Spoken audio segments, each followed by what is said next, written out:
Good morning, good afternoon, good evening, and welcome to you from Radio Works World, wherever you are in the world. I'm Roger Cheetham, founder of Live the Life You Deserve, author of the forthcoming book of the same title, and currently host of the live online show of the same name. Happy New Year to you all. It's the first time I've been broadcasted in 2018, and my first guest for 2018 is the one and only Ms. Zoe Robinson. So I'll leave it to the lady herself to tell you a little bit about her. Zoe, if you'd like to just talk about yourself for a minute or two, it's over to you. Okay, thank you, everybody. I'm Zoe Robinson, and I'm a hypnotherapist based in Doncaster, South Yorkshire. I'm not only a hypnotherapist, I'm also a hypnotherapy tutor, EFT practitioner, mindfulness coach. I also do Reiki and CBT. And yeah, I think that's about it, really. I've been based in Doncaster for about 4 years, about 20 years background working in school and education. And what else would you like to know, Roger? You mentioned that you work in school, so people might be thinking the usual NTA or teacher or something like that. But your role within the school is a very different role, isn't it? And it's very different to the usual mainstream school, as it were. Would you like to talk a little bit about what it actually is you do, please, Zoe? Okay, so originally I started out as a TA, which is teaching assistant. I've had several other roles within school and within the education system. So from being a teaching assistant, a special needs assistant, up to teaching religious education. But at the moment, I currently go into primary schools and work with young children in a forest school setting. So that means I go in there and we remove those classroom barriers to learning and teach really cool skills like making fires, using knives, and obviously, safety and awareness. We use those means in order to raise children's confidence, self-esteem, and like I say, just get children out of the classroom and allow them to explore in a safe environment. Does that make sense? Yeah, it certainly does. And as I said, I just thought we'd put that out there for the audience because I know it's not something that a lot of us come across very often. So, from talking to you about it last week, it does sound like it's a very rewarding job that you get an awful lot from. Yeah, I do. As a therapist, I work primarily with adults, and I feel that a lot of work could start when people are much younger. So, helping children with their, like I say, confidence, self-esteem, emotional resilience, and also how to manage their own feelings and emotions, to allow them to lead a better quality childhood, for the ones that are struggling, and just to enrich the lives of children in general, hopefully leading to fewer adults with mental health problems. That's great to hear. It's always the case where we try and find a guest that's got something a little bit different to offer, and I certainly feel like we've found that in you, Zoe. So when we were putting the Live the Life You Deserve program together, the reason it came about was that the life was actually an acronym, and the first thing in there that was recurring quite often was legacy. Mhm. What does legacy mean to you, Zoe? What is it that you're wanting to leave behind, and to who, etc.? Okay, so really, I kind of struggled with this whole mission in life of what I wanted to do and how I wanted to approach my work. And in the end, I realized that actually it was more about just serving the pants off my crowds, the people that come to me, finding a way to make their life better, not the way that I think they should live their life, but how they want to experience life in general, and using different things in order to give them the tools to reach those goals and achieve that kind of level of um, happiness, calmness, whatever it is they come to me for. So hopefully by doing that, my legacy will be helping people achieve those goals. Great. Again, another really rewarding outlook there for you, I'm sure. It definitely is. And the next thing I'd like to talk about is independence. I guess that's something that you help people gain. And how important is that to you in your own life as well, please, Zoe? Okay, so at certain times in my life, I've felt very disempowered and not had very much control over my personal and professional life. By working in person-centered or people-centered therapies. That sounds kind of wishy-washy, but it isn't. What it actually means is the person is the center of the therapy, and I empower them to help themselves, teach them the tools that they can go on to use not only in their sessions with me, but transferable skills that they can use in their workplace, at home, at any point in the future where they feel they need the extra support, their tools for life, which then gives them the control to make themselves better.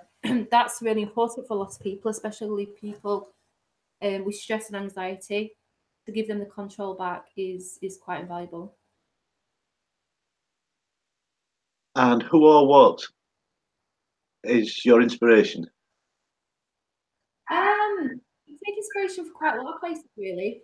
Obviously, in my kind of business, you look at people like Tony Robbins and things like that. You know, the big motivational speakers.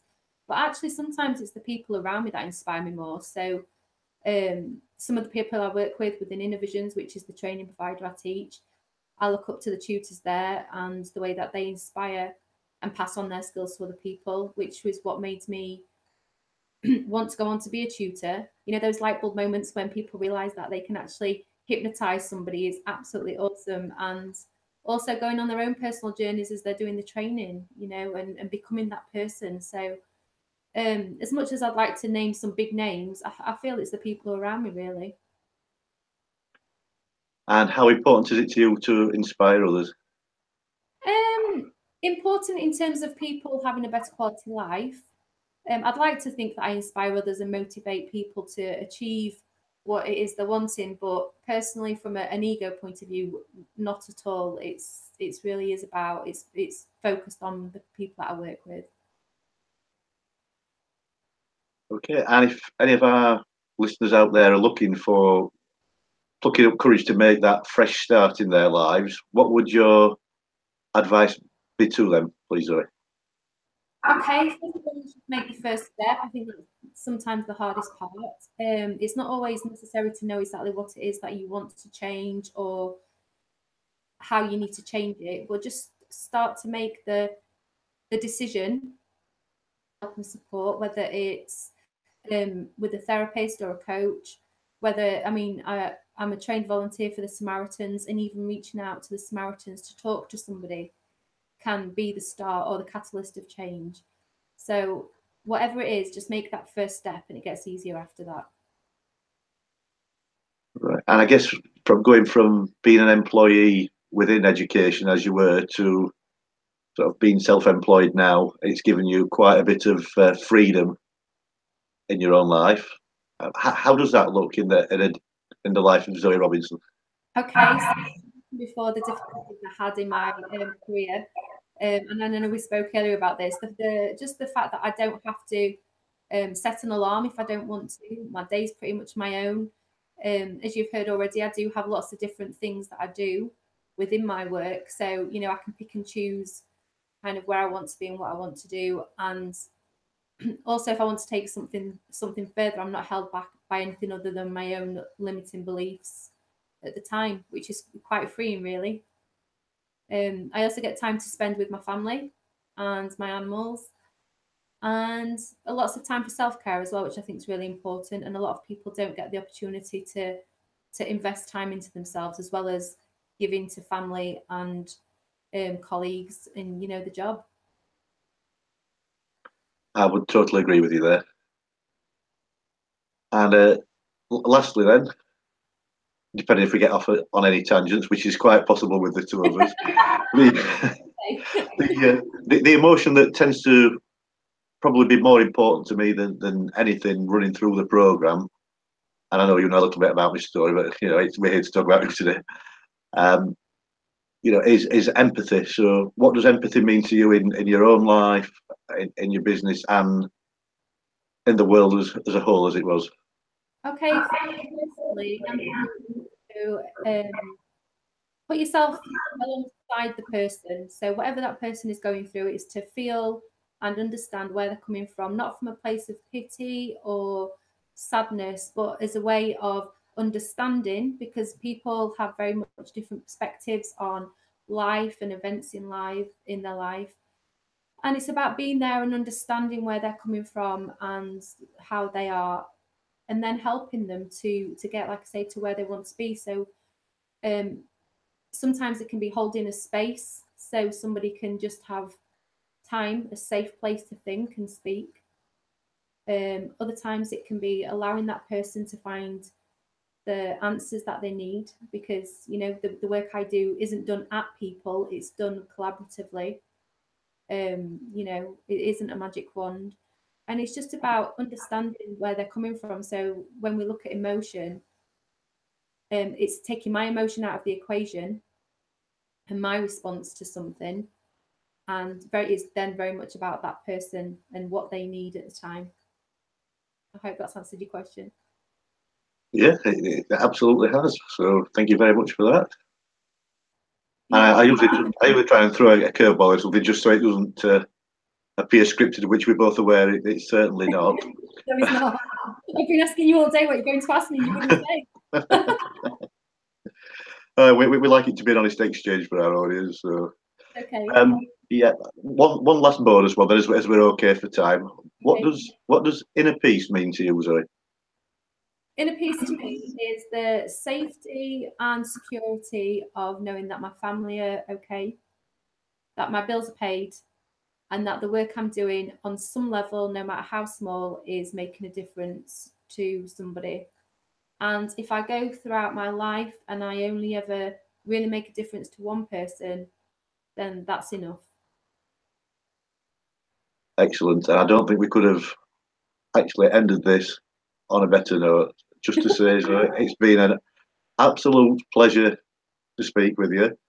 It's been a relief because I do realise, having got to know you a little bit, that it could have been a hard time for me, this one. As I've sort of mentioned, out of all interviews, this is the first time as the host I've actually been the one nervous. So thank you very much for playing nice. I think very well behaved.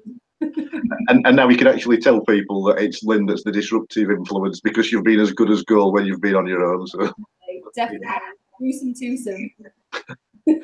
Okay, thanks again for joining us today, Lynn. And Lynn, Zoe. I was going so well. Thanks again for joining us today, Zoe.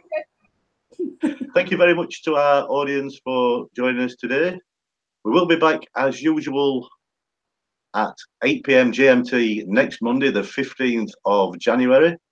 And my guest next week will be Jonathan Frost from Fix Your Business, Fix Your PC. I'll be talking to Jonathan at 8 o'clock GMT next Monday evening. So please do tune in for that. Until then, thanks once again very much for joining us, Zoe. You're very welcome. Have a great week, all of you, and bye-bye. Speak to you soon. Bye.